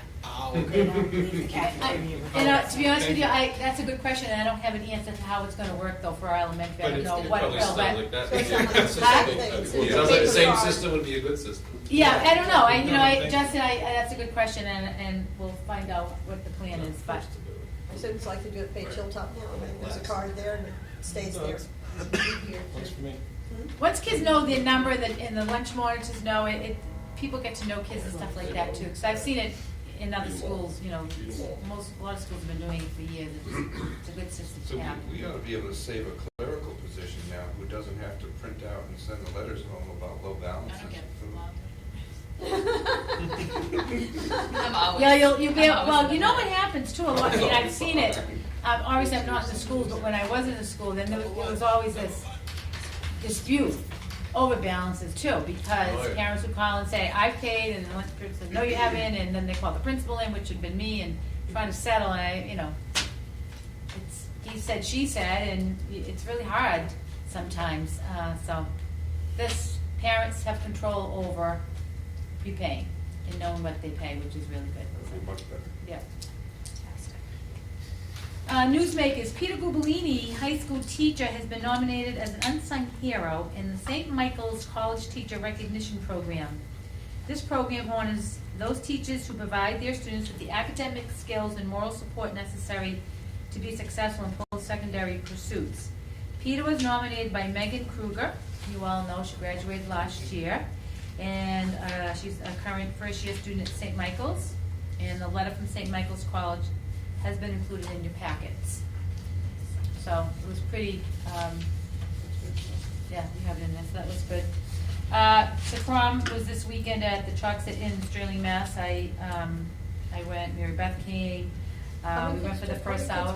Sorry? What was the attendance? About 170 kids. Good. So it's juniors and seniors, and and then of course they bring a guest. But the Choxet Inn was really nice. They had some past hors d'oeuvres for the kids. Students all looked really nice. Some of them came in some limos and limo buses, and it was really nice. There's a lot of pictures on Facebook. I've taken a lot when they all came in, and so there's some nice pictures. And Mr. Varga's going to post them on the TV monitors at the school. So yeah, it was good. The 12th annual Janice Bresnahan Run was very successful, and we thank ASIF and the many volunteers who worked the event. And Ethan Matthew, he's a student at Shirley Regional High School. He came in first, and our very own Mr. DeVorge came in 10th. What was the time, Jonathan? What was your time? 20:59. I knew you'd know. Of course, I came up over the top of the hill and I could see the clock, and I'm like, okay, I'm going to beat 21 minutes. Yeah. And it was funny, my wife videotaped it, and I was like, wow, and I watched it, I'm like, wow, I thought I was going a lot faster than what I actually am. I was like, oh, okay. But no, it was good. It was fun. It was windy. Congratulations. Yeah. And Ethan's time was like 17. Yeah, it was like 17, 58. Yeah, And the next person was like a good 40 or 50 seconds after. Yeah. Oh, really? Yeah. He had a bad cold. I walked up with him from the parking lot before the game. He was a fucking mess. Yeah. I saw him about when he took the right out of the parking lot, and I never saw him again. He's amazing. Day before at the Bemis race, Jonathan pushed his daughter in a baby carriage and did like 21:46. Isn't that? And about 2 seconds behind Dan's son. I was trying to catch Dan's son. He was pushing a carriage. Yeah. My daughter pushed my daughter. You won't push him, Liam? He would push me. If I did that. He wouldn't push anything. It'd be good strength training going up the hill. Yeah. On Patterson.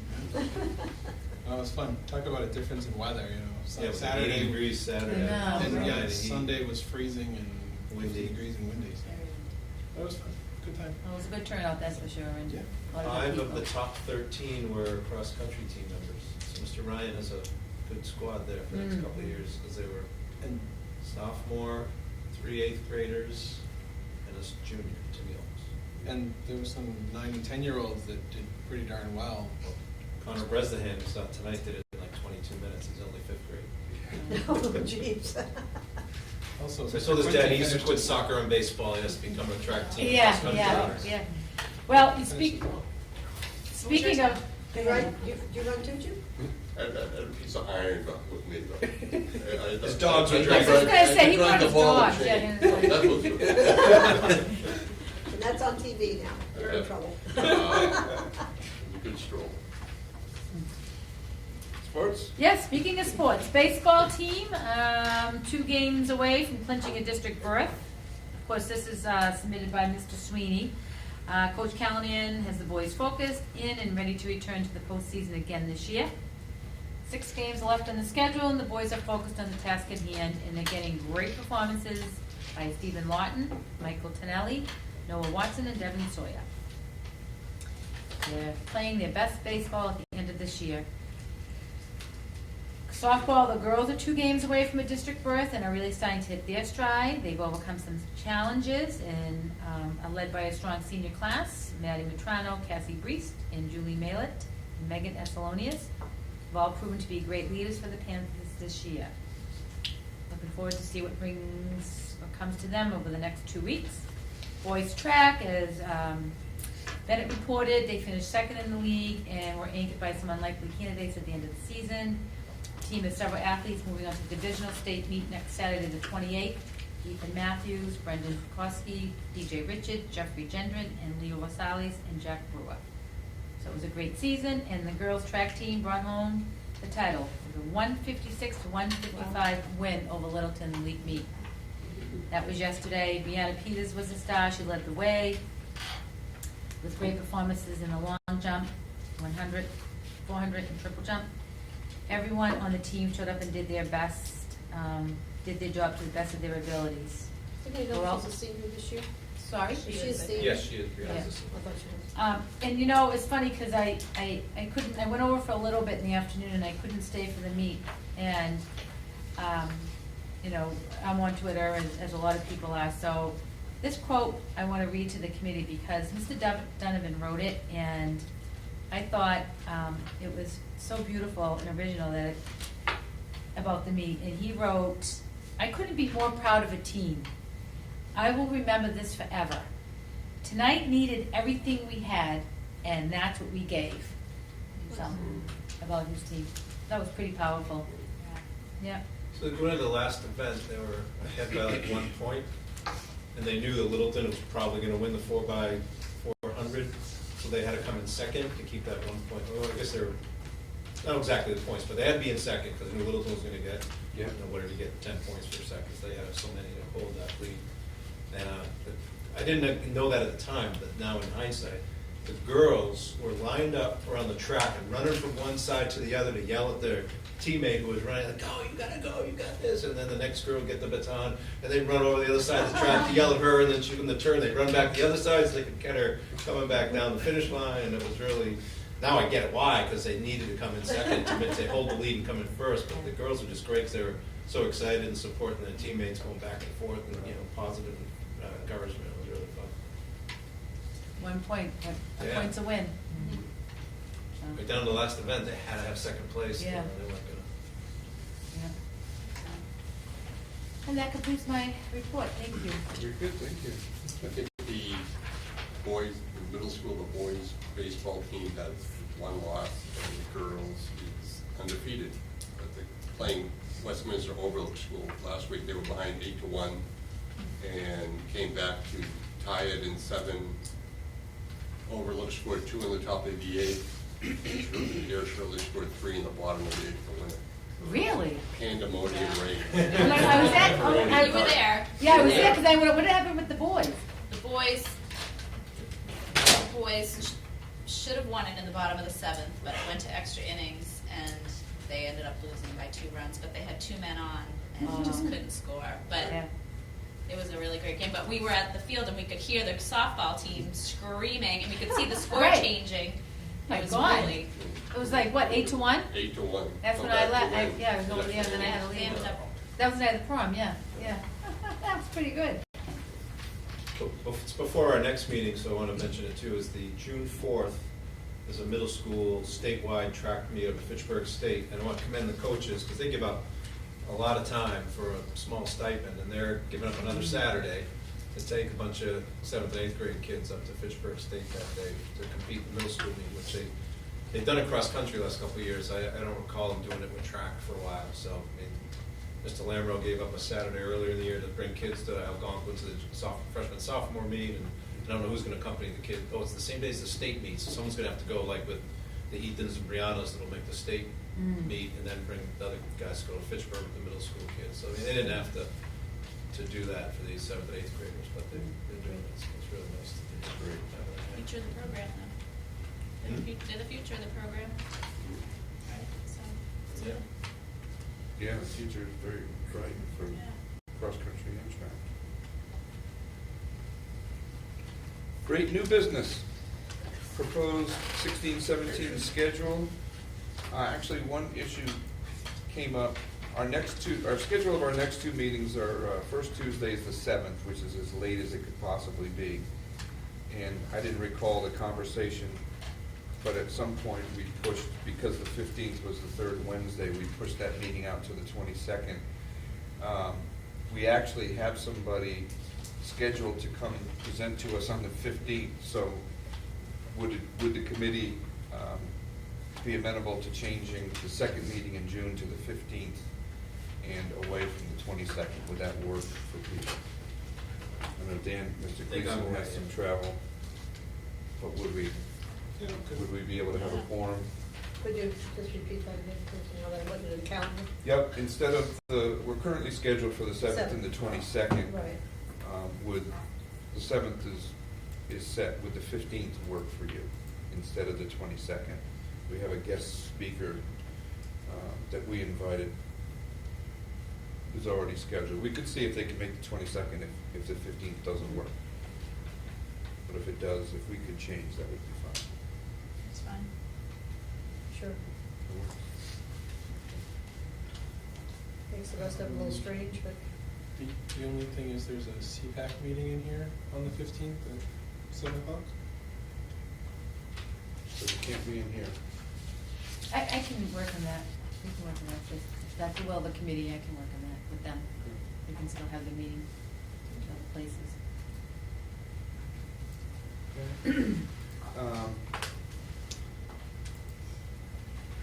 Questions, concerns, changes proposed to the draft schedule as presented?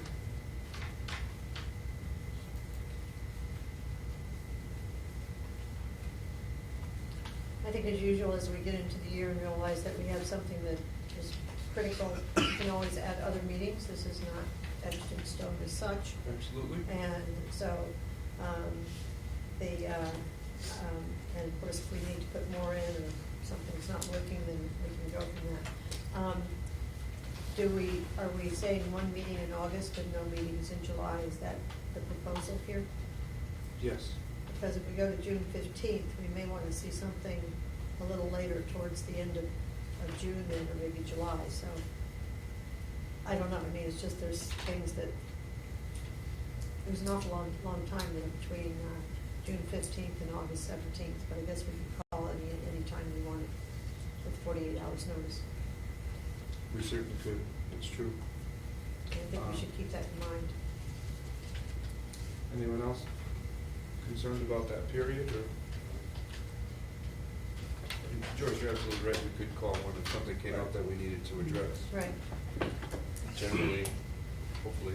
Very slow. quiet, yeah, usually, A lot of particularly things July. going on. Well, there's hirings going on, there's all kinds of things that go on in the summer. There's trainings, there's all kinds of things that go on in the summer that would be nice to not lump into a huge thing later, so just to keep it open, that's all. And I did note in February, the 7th and the 15th, And in March, the way the dates fall, the 7th and the 15th, those are 1 week apart meetings if you stick with the first Tuesday and third We Wednesday. also have a winter vacation in there someplace, so. With the winter vacations after the 15th? So. That happens That's from why time that's- to time. No, no, That's no, why it's no, in it's the way, it's the the way first Tuesday and the second Wednesday, and third Wednesday. Remember, the Tuesday is the 7th, Yeah. that last possible, the longest possible day. Yeah, it's just the way the dates fell, the vacation's the following week. April, if you look at April, there's only one meeting in the 4th because April vacation, third Wednesday would fall on April vacation. But that's also a town meeting thing, so we should probably put another meeting in there right now, because that's gonna be 3 town meetings. It's a year For both, away. but it's a year away, that's why I'm saying this is, Well, I it's think- nice to draft this and to vote for it, but it's flexible. Yeah, there's a decent chance we may decide to meet in between the 15th and the 4th if we need to. Or even after the 4th, because town meetings were at the end of April. So there's all kinds of things there that go on. Still be a piece of cake.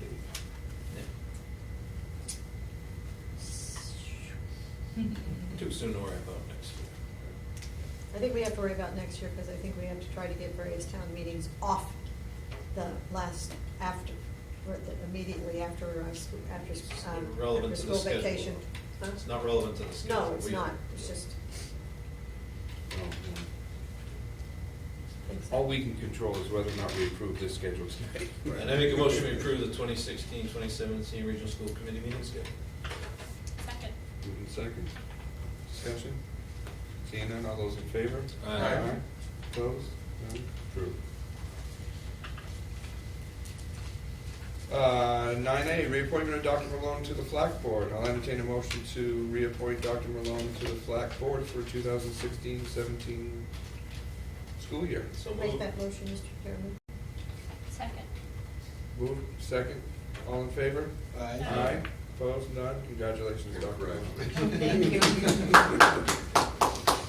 I guess we didn't need to ask her if she got voted, if she would accept. Yeah. No? No, it's actually, Richard Murphy is great to work with. Isn't he? Yeah, he is, very good. He's awesome. Yeah. Mr. Plunkett, budget transfers? Yes, Mr. Chairman, we passed out the budget transfers at the last meeting. Yeah. If there's any questions, I'll take them now. If not, we'd like the board to vote on approving these transfers. Bill, do you just want to give a summary number there instead of? Yeah, it's 322,800. There's, the Excel spreadsheet is page 10.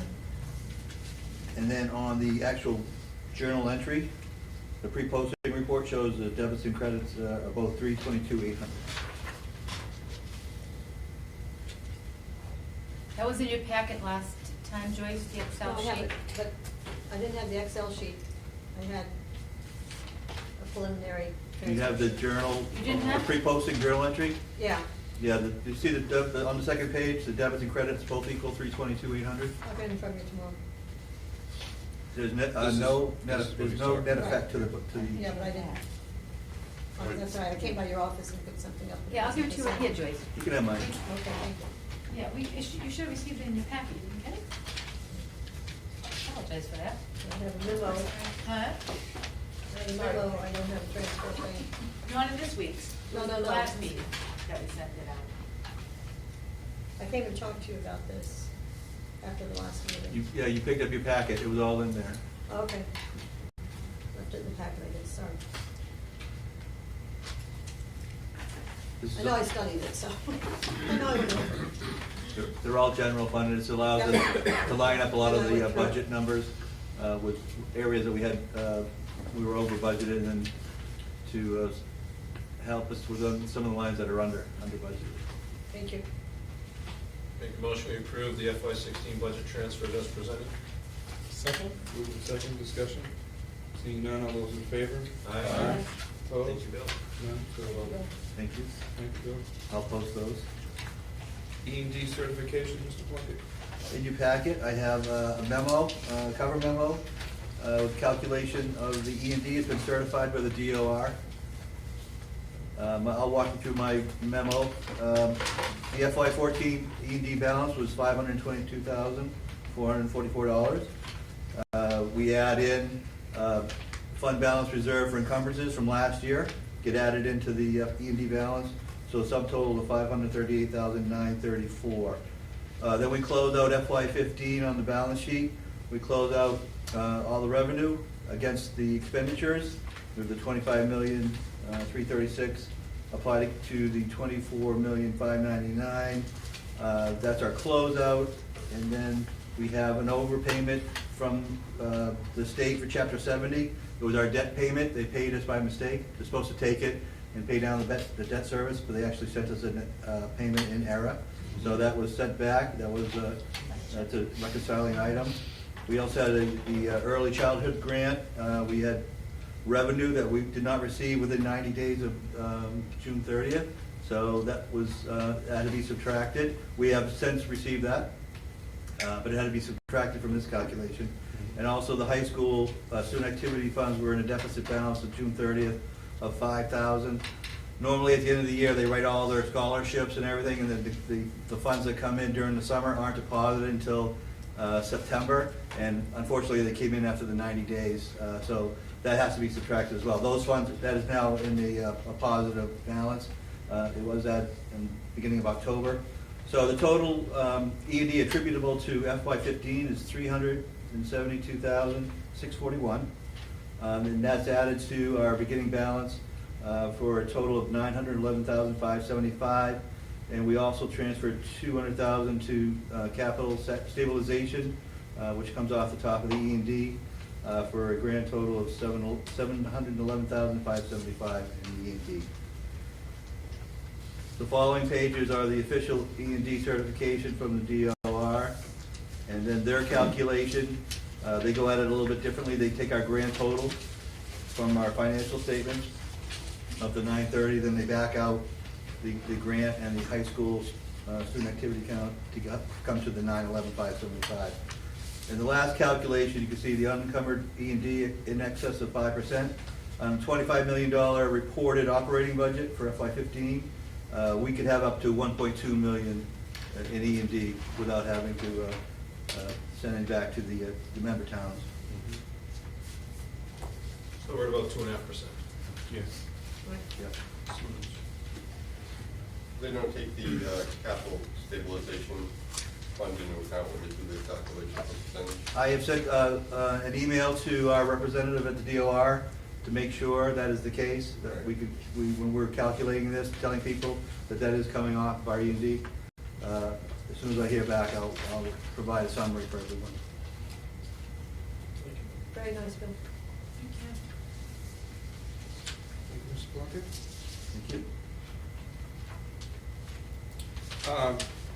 Dr. Malone, you want to give a brief update on we had a policy subcommittee meeting before this meeting today.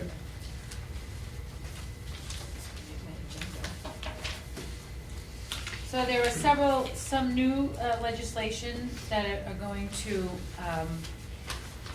cause us to write policy, and then there are some policies that we're looking at for revision. So we will have to write a substance abuse policy here in the district, and that would include the use of Narcan in our schools. We all agreed to stop Narcan, and our nurses would administer it. So we want to write a policy around that. We looked at the kindergarten policy. We're going to word some of the language. We are looking at writing policy on naming new facilities, which is something that we have to continue to work on. We're looking at a policy of self-medication for students, particularly when they have to go on overnight trips, such as the older kids in the robotics club. Mrs. Gardner has really advocated for this, and I can see why it would be something that we'd want to look at. So coming back with something on that. And then we're working on public gifts to the schools, so that's when the schools receive donations, and I bring them to the school committee for you to vote on their acceptance. But there is, on the current policy, there is some language that ties into the donors and advertisements, so as the committee, subcommittee continues to work through these policies, we'll look at how that's tied and linked and how we want control over. If there was a donation, we don't necessarily, we certainly wouldn't put Budweiser advertisements in the gymnasium, to be an example. Not that we take a donation from Budweiser, but it's all Coca-Cola, you know, We'll those change kinds the of name things. to America, we could have a big ad. Yeah, take it, just says America. Yeah, and we're also looking at. We would take the money if we didn't have to put the name somewhere. Yeah, that's true. On our transgender, on the transgender policy, we're all very aware of what's happening at the state level and at the national level. President Obama ordered all districts to accommodate transgender. We know that. We're working with MASC and looking at the policy, and we know in our anti-discrimination that gender identity is a protected class. So when you have a protected class in a non-discrimination statement, if we were to have a student, then we would protect them like we would protect anyone and give them equal rights and certainly honor their civil rights. So, but we're still looking at some of the other recommendations from the state and waiting for the state to take a better lead in that for us. So those were the policies that were discussed this evening. Great, thank you. And actually, Mr. Quinty came up with a good idea and volunteered some of his summer. We have been around for 5 years, thanks to the leadership from Mary Beth Hamill. We did the whole policy book one time through. But now that we're 5 years out, it is time to put together a schedule for regular review of existing policy. And so we'll come back to the committee with a plan for how to do that gradually over time so that we don't slam the committee at any one given moment, but do take care of it to stay abreast of it. So, and thank you to Mr. Quinty and Mr. Gleason for being on that subcommittee. Anything under number 11 this evening? I had a question that came up from the MSAC bulletin, and I was just wondered if we could have an update since the governor has set aside money to have the water tested in all our schools, the drinking fountains and the water in particular, just all the water. I don't think you need to designate it. So during the week of May 2nd, Mass DEP and the Massachusetts Department of Elementary and Secondary Education will make available to school districts, municipal officials, and others a request for interest. So I think we should put the request for interest out. We have two very major elementary schools that have been sitting there for a while, and I'm sure we do this every year anyway. I think we talked about this a bit. Joyce, we've done that. I We've know. submitted a letter, and so we're gonna. Okay, we responded to the state. Yes. Because we should have had, that's a good update. Yeah, you to did. Thank you for bring bringing that forward, but to the public. we got that a while ago, and so we have Well, responded. a while that ago we- was only last week, so. No, we got notification Oh, about a month before ago. that? Oh, yeah, Okay. yeah, we did. Great. Thank you. Did we find any water fountains that weren't functioning? It's okay if they don't function. I there's no fixed one way. last week. It's okay Yeah, if you they- did. Thank you, Mr. Quincy. It's fine. We have, it was only yesterday, it's within 48 hours, the state budget. If we looked at the numbers and all yet, I understand it's $55 a student, Chapter 70 proposed, rather than the 20 in the governor's. Do we have any sense on how that might impact us? I'm gonna be honest, that came in last night. I got a very detailed brief, and I haven't had a chance to look at it. I don't think that there's much discrepancy between the House budget and the Senate budget. One thing I think they did not fund, K grant was cut. the K grant and something else they didn't fund, yeah. So, I'm gonna be honest, I just haven't had a chance. Oh, was it homeless? Yeah. Kenny Vento? I can actually look it up right now. Not funded. I'm just curious. I So know the it was only amendments are yesterday. due tomorrow, by Thursday. The amendments to the budget are due tomorrow. I started to read it last night, and then I just didn't get to finish it. Yeah, I just thought I'd Yep. ask. I So know it's that's- 24 hours ago, so. That won't be finalized for planning. Probably 1st of June. Well, the amendments have to go, and then, then once the Senate approves their budget, then the House and the Senate have to reconcile their budgets, and then. Their send it- deadline is June 30, so. Yeah, and, the deadline to have a budget is June 30th, then it has to go to the governor. So it's gonna fool around. Yeah. They'll use most of it. Yep. I was hoping it was June 1st. Yeah. Give us a chance to get started with the year. Thank you. All right, we are post-election, and it's time for our group to reorganize. So at this moment, I turn the meeting over to Dr. Malone. You can have the hammer. Okay. Doesn't mean- I think I'm good. So at this point. Watch out, Bill. Watch the phone. It's the point or juncture of the school committee. Asked Mr. Kelly, chair for this past year, pointed out that it's time for reorganization, and I believe at this time we would nominate a new chair and vice chair for the next school year. Because it really aligned with the fiscal year, so it starts after an election, the following meeting. So this would run to the next election. Right. Yeah. I'd like to say what a good job Pat Kelly did this year, and thank you very much for all the efforts. Ditto. Thank you, Jim. I would agree, thank you. Well, I'm still there before.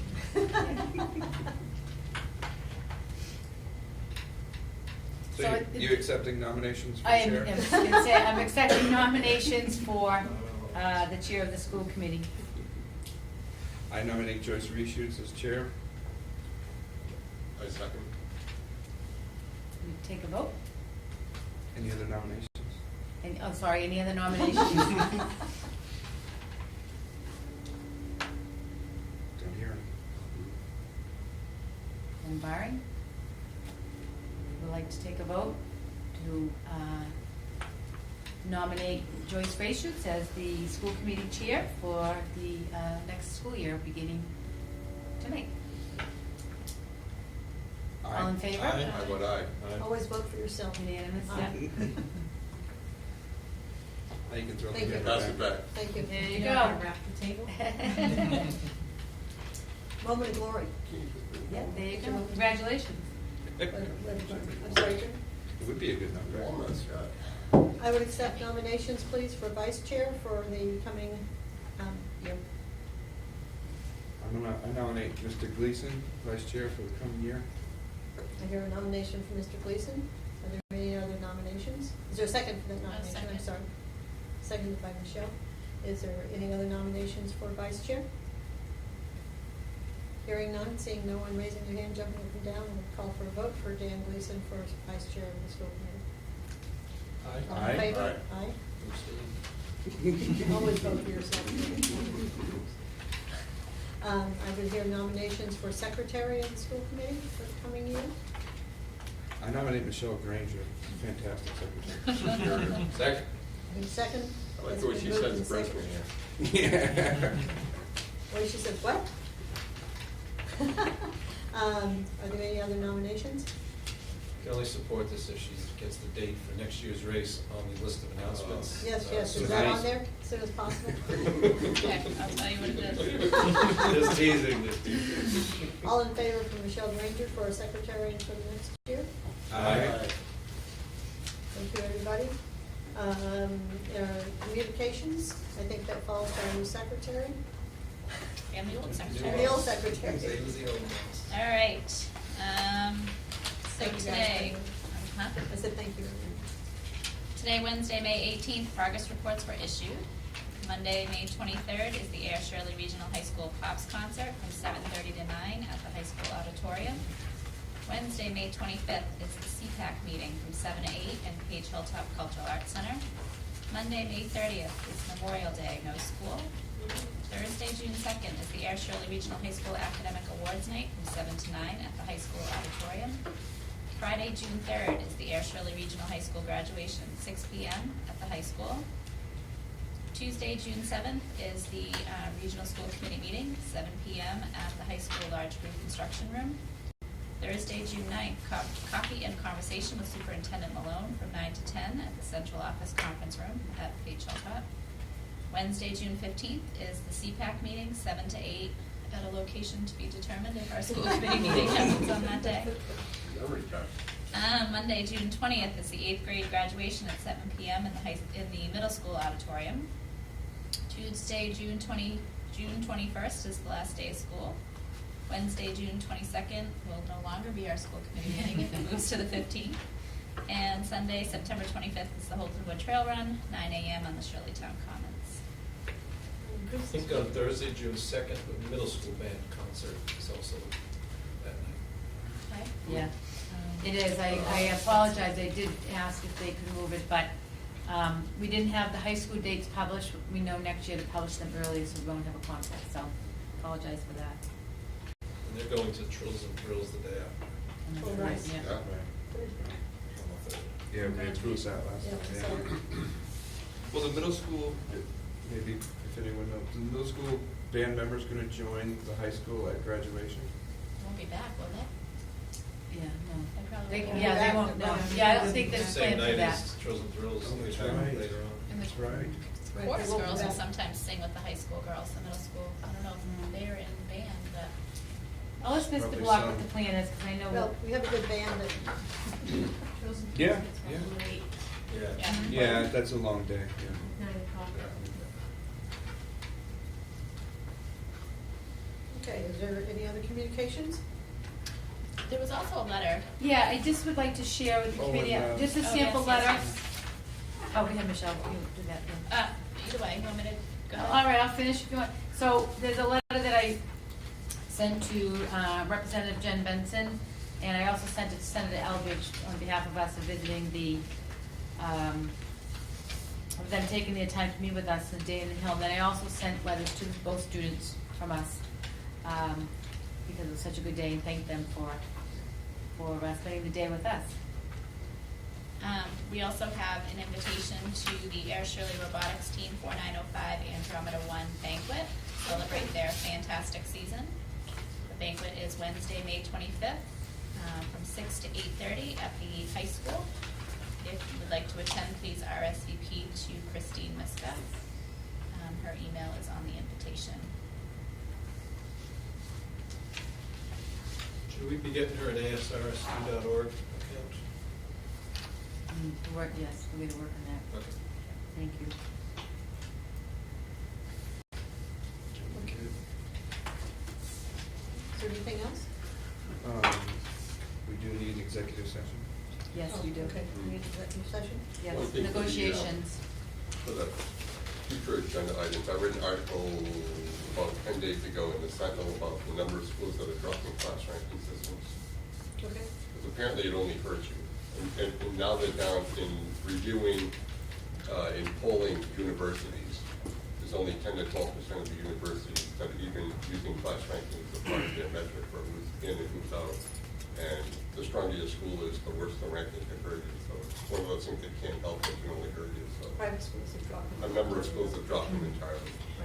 Yeah. I read the same article, yeah. So we should, at some point, I don't know what our policy is, but I think we should consider maybe looking at that anyway.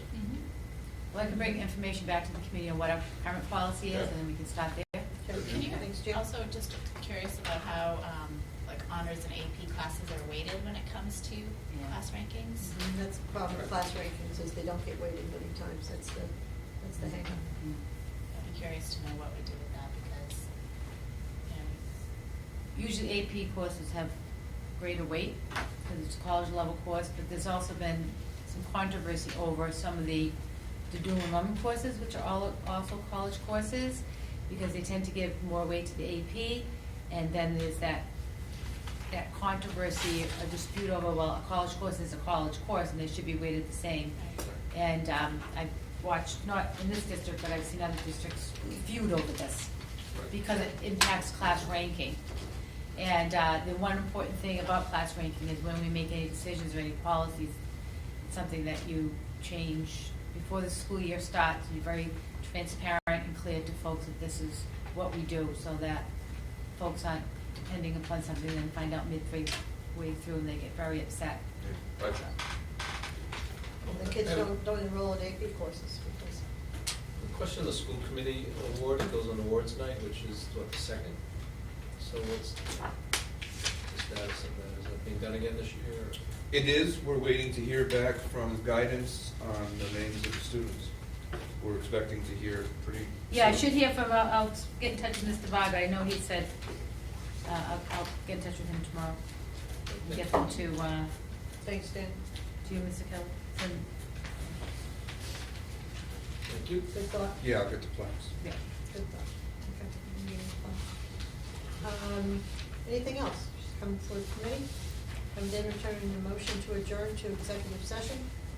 And to only come back to regular session for the process to adjourn. So moved. Second. Mr. Quinty? Aye. Mr. Gleason? Aye. Mr. Kelly? Aye. Mr. Ranger? Aye. Mr. DeForge? Thank you. We will go to executive session.